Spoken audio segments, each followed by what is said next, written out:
Hello and welcome to Psycholinguistics 101. We are opening it with a bang on the primary axiom of psycholinguistics.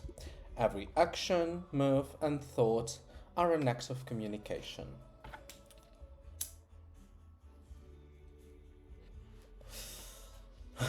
Hello, children. Hello. So, the first thing that we need to do is understand the communicative nature of human cognition. And so, what it says here is that basically everything that the brain produces is an act of communication. So, um, the AI suggested that we started with the historical context and development, and it swiftly goes that psycholinguistics appeared back at the end of 19th, at the beginning of 20th century, with the works of Lev Vygotsky, who's Belarusian by descent and who died pretty early.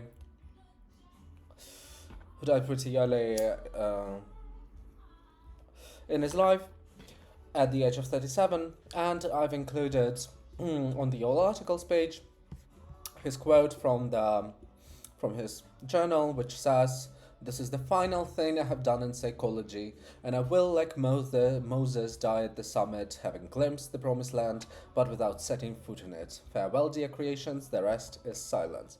Because whenever the person dies, there is silence. They are unable to communicate, and communication is the key element of human cognition, human existence, and our speech, the actions that our brain produces, whether it's motor actions, whether it's facial expressions and vocatives, and everything is an act of communication. So currently, as I'm recording this lecture, I'm looking at myself just to be sure that what I'm presenting is up to my own personal standard or not, and I'm fine with that. I'm smoking. What I'm smoking is another question, which is not to be answered. Wink, wink, nod, nod. But we are going to read and to assess the article, The Primary Axiom of Psycholinguistics. Because the main idea behind it is that everything is an act of communication.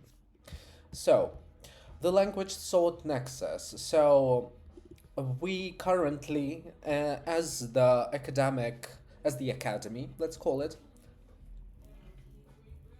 we recognize that the thought itself is inherently communicative. And so, whenever our brain produces a thought, which is usually verbalized, it means that the brain wants to communicate.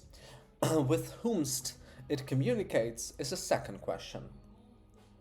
Typically, the thought is either internalized or externalized, meaning that when you engage with the thought in your own head, then it's an internal dialogue. When you externalize your thought, that's an external dialogue. Depends with whom you are talking currently, but the relationship between language and thought is not merely correlational but constitutive.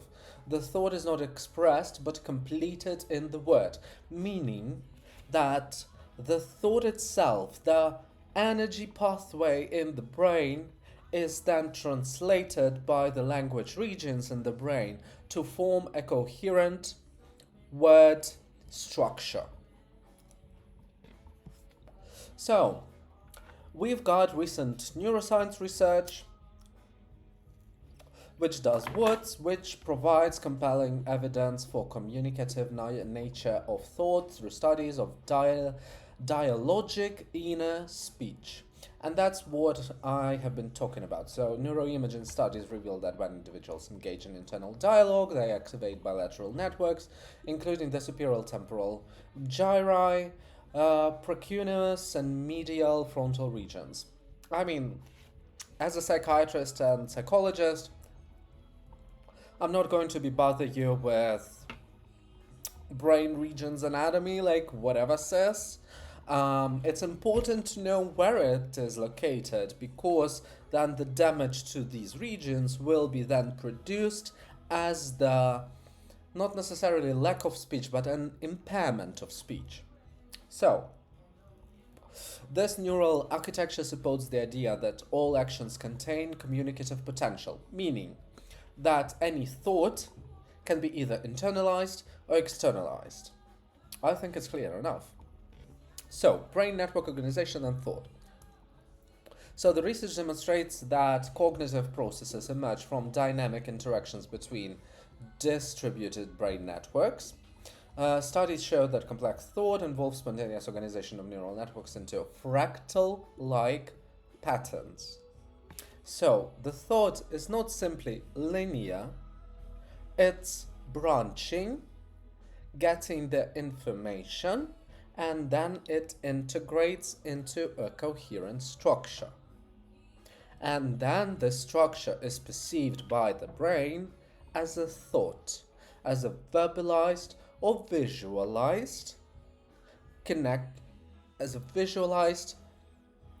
complex of information. So whenever I'm speaking, first of all I connect the motor regions to the thought regions. And this is just some self-destructive mechanisms for the drama, of course. And for the drama, we've got all as well a fan, because who doesn't like having a fan in the hot summer day? Okay. Internal and external communication as a unified system, the continuum of communicative acts. So, the distinction between internal and external communication appears increasingly artificial when examined through a psycholinguistic lens. That's what I've been talking about, because it doesn't really, there is no difference between internal thought and externalized thought, because the amount of information is typically the same. A thought contains emotion, knowledge, context, anything that the brain currently needs to form a coherent structure. And so, internal communication encompasses various phenomena, including self-talk, inner dialogue, planning, problem-solving, and introspection, all of which involve the creation and exchange of meaningful symbolic content. Symbolic content. This is where the stuff gets interesting, because the symbol is the carrier of meaning. And each word is a carrier of meaning. The only difference is whether you can read the symbols or you cannot read the symbol. So the sender and receiver may be the same person, but the communicative structure remains intact. And that's just reiterating what has been said before.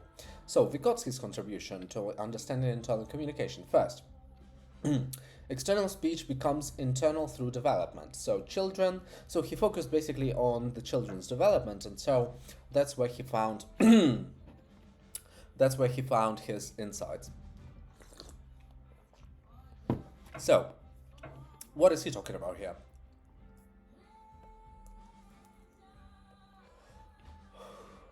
Children initially use language socially, then gradually internalize these communicative patterns. So first of all, you are talking, getting the feedback from the outside world, and based on that, you are making the adjustments to get better results from the outside world for your inner well-being. That's kind of how homeostasis operates, and self-learning and just learning mechanisms operate in humans, not merely children, all humans, throughout their life, because we never stop learning. And learning is what? As RuPaul would say, fundamental, but, well, I also consider it to be fundamental. Why not? So, the second thought of Vygotsky's inner speech retains communicative structure. It involves dialogue between different positions within the self. So, typically, psychologists like to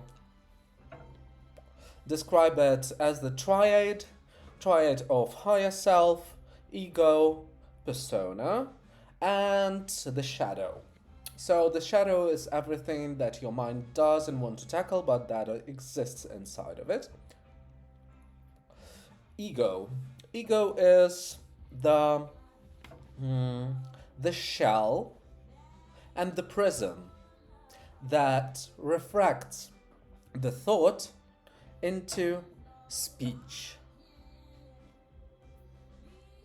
So whenever you are thinking about something, it reflects into speech as well, because you are talking to yourself or having a vision or auditory hallucination, perhaps, if we are talking about pathology.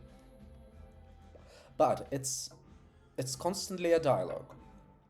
So, and thought emerges through communicative processes.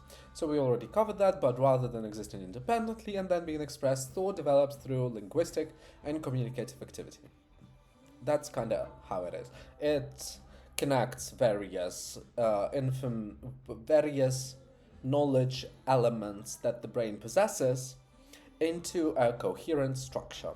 Okay, psychopathology through communicative lens. So we will talk about it in later lectures, but you need to understand the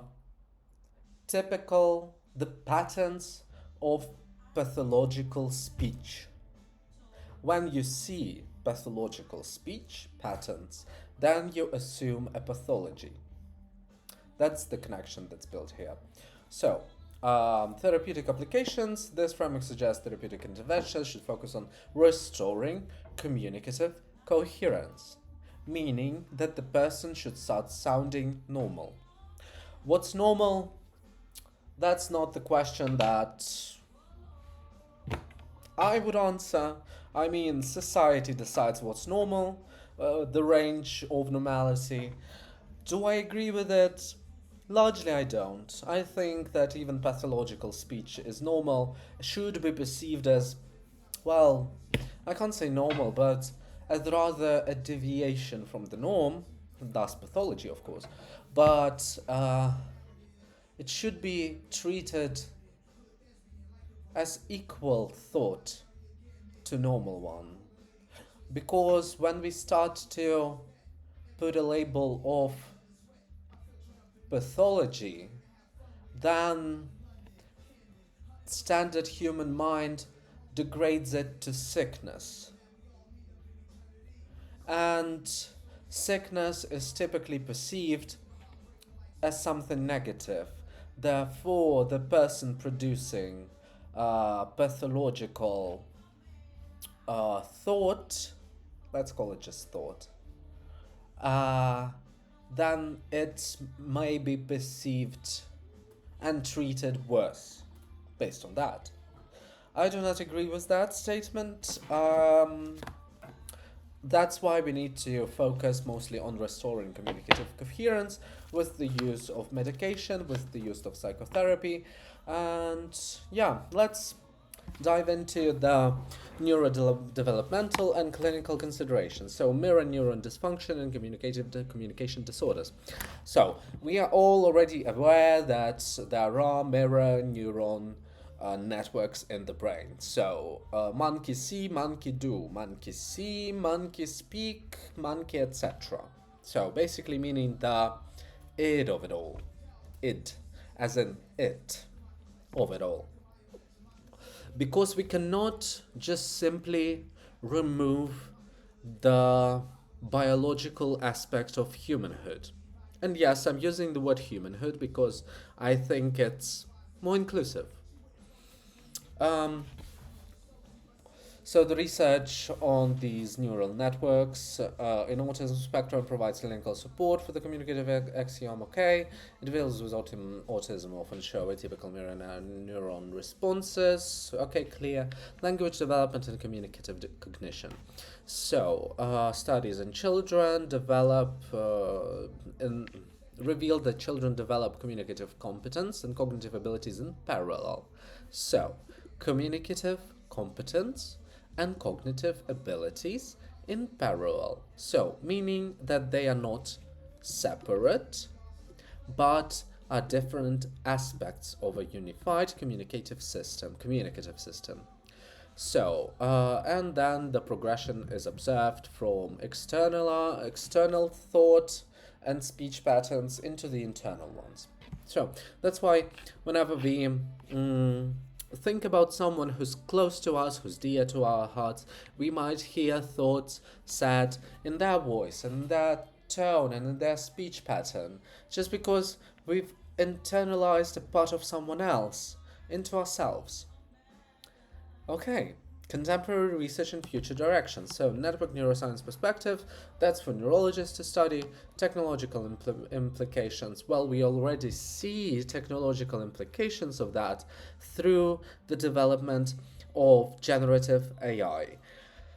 I mean, this article was written by generative AI. I'm not going to hide that, that's not even the question. The interesting bit is that how this network learned human speech patterns, gave value to each component, how statistically often it appears and in what placements around other words, and thus having this quote unquote knowledge generates coherent human speech in writing. So let's do conclusion section. So the axiom that every action, move, and thought are an act of communication, either externalized or internalized. So there is substantial support to it across multiple domains of psycholinguistic research. So from Vygotsky's developmental studies to contemporary neuroscience investigation. So evidence consistently points towards the fundamentally communicative nature of human cognition, because we all want to be understood, and because of that, we are trying to phrase our communication around what other people either expect or would like to hear from us. So, the perspective offers several key insights. Cognitive processes are inherently social and communicative. That's what we've covered. The boundary between internal thought and internal and external communications is permeable and developmentally constructed. So, what does permeable mean in this context? Permeable means that it can be disrupted from either outside or inside. Internal disruption to the communication itself is what a pathology is, and external permeation means that